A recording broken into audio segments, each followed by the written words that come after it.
Long before the New York Stock Exchange introduced securities trading in 1792, the Italian city-states led by Venice pioneered the exchange of securities in the 13th century. Today, the world's largest stock exchanges can be found around the globe from New York to Bombay. New York Stock Exchange is considered the largest by value and volume, followed by Nasdaq, Tokyo, and the London Stock Exchange. So why do companies list their shares on stock exchanges? In attempts to grow and transform their businesses further, private companies will look to raise capital by offering their shares to the public. By doing so, the owners of the company will give up some of their ownership in exchange for the capital they need to expand. The process of listing shares is known as underwriting, and large investment banks such as Credit Suisse and Goldman Sachs typically administer it. After shares of a company are issued at the primary market or at the initial public offering, IPO, they start to trade on an exchange. The pool of shares available to buy and sell at the open market is then known as the float. So let's look a little further into stocks. A stock is a share of ownership in a company. By purchasing a stock, you become a shareholder in that company. You may benefit from dividends, can vote on key corporate decisions, and possess certain rights. To buy 100 stocks in company ABC at $10, you need $1,000. Purchase equals ownership. The price of a stock goes up and down depending on many factors. You purchase the stock at a quoted price, and the rise or decline in the stock's value results in either a profit or a loss. It's considered a traditional way to trade financial markets. And trading stocks means you have to purchase them before you can sell, meaning that you can profit from a rising price only after you've bought the stock.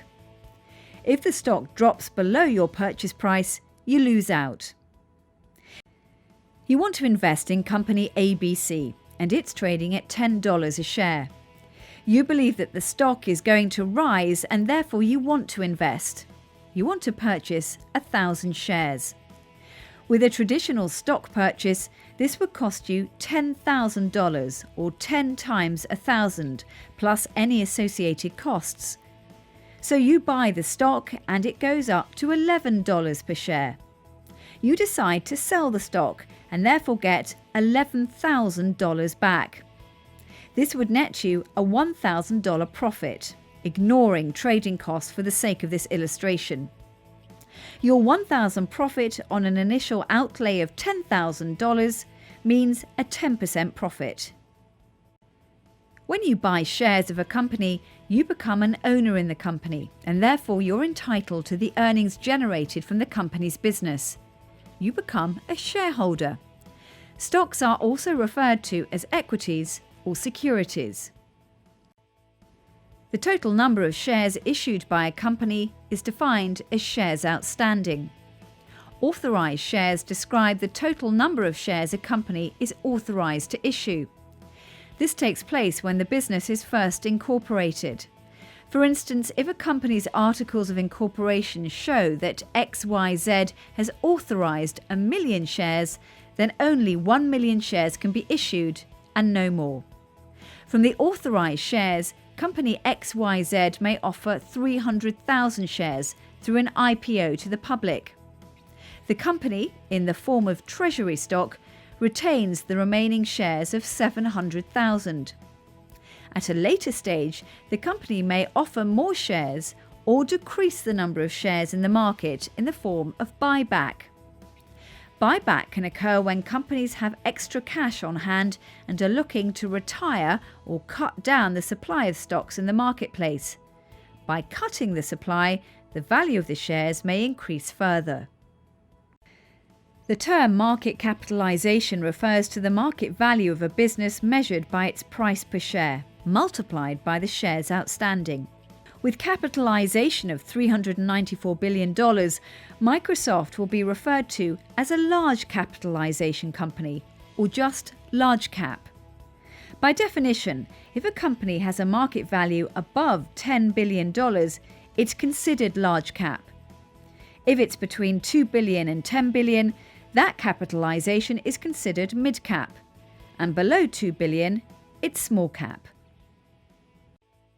There's a fine line between what constitutes investing and speculating, but it's important for stock investors to come to grips with the two, as it may help them define their approach to the stock market. Investment may take many forms. You may invest in land, in a commodity like gold, or in a company, as in the case of stocks. You may hold on to that investment for anything from a few months to many years. As a speculator, however, you may not take time to know the business that intimately. You would look to benefit from the fluctuations of the stock prices and buy shares in order to sell them at a higher price to someone else. As a time horizon, you may hold these shares from just a few days to a few weeks. Risk. In finance, the possibility of losing some or all of your investment is referred to as risk. The more risk you take in the market, the bigger the potential for loss or gain. Sometimes risk is referred to as volatility, or how much an investment can fluctuate up or down. It's imperative for novice and experienced investors alike to understand the implied risks of a stock investment. A publicly traded company will offer two kinds of stocks, common and preferred. A common stock is typically what most businesses will issue. As mentioned in Section 1, common stock represents an equity ownership in a company. Owners of common shares may or may not receive dividends from holding the equity. Preferred shares will almost always distribute dividends to shareholders. Due to its preferred status, the payment of dividends will occur before any payments made to common stockholders. Size. In Section 1, we mentioned that according to their market capitalization, stocks are divided into three different categories: large cap, mid cap and small cap. Large capitalization companies such as Daimler AG or General Electric are more established and tend to have more stable earnings. Stable earnings can often translate to stability in the share price. On the contrary, small capitalization companies tend to have unstable earnings and share prices.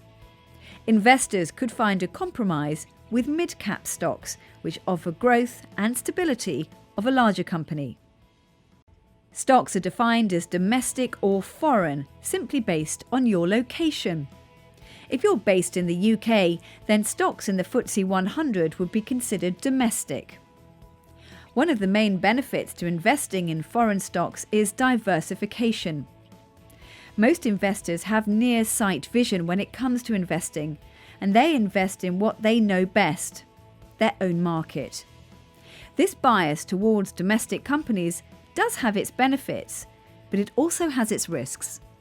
For instance, if you invested your entire portfolio in Greek stocks over the last decade, you probably got crushed by the economic meltdown in that country. Foreign stocks, particularly in emerging markets, as these economies are in the middle of rapid economic growth, could also reward investors looking for higher growth. Between 2010 and the end of 2014, shares of American tech giant Google returned an outstanding 103%, while shares of its Chinese counterpart, Baidu, have gained a formidable 460%. One must mention here that potentially higher returns could of course lead to higher investment risks. One of the biggest disadvantages of investing in foreign stocks could be the risk of foreign exchange. Foreign companies trade and pay dividends in their own currencies, so if you're based in Germany and get a dividend from a US company, it would be in dollars and therefore needs exchanging into euros. Last but not least, smaller markets around the world trade significantly less volume than some of the bigger exchanges. Now, this may lead to lack of liquidity, where investors might be at risk of not being able to easily sell their stock holdings. So let's summarise what you've learned. Exchanges around the world have become an important mechanism for companies to raise capital by issuing shares.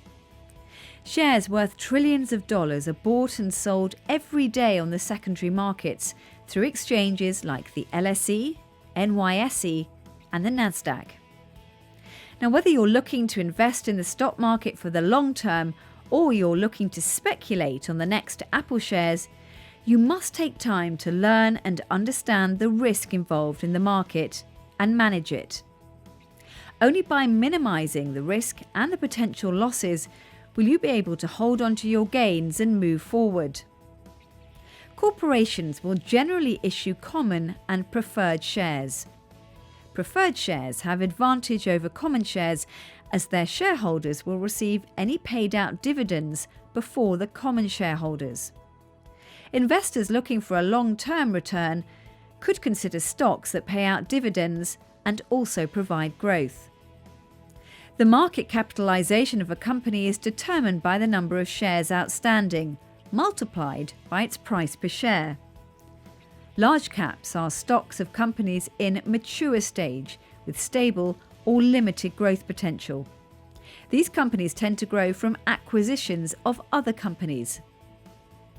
Investing in foreign stocks can potentially require a higher tolerance for risk, but could reward investors by providing diversification away from domestic assets.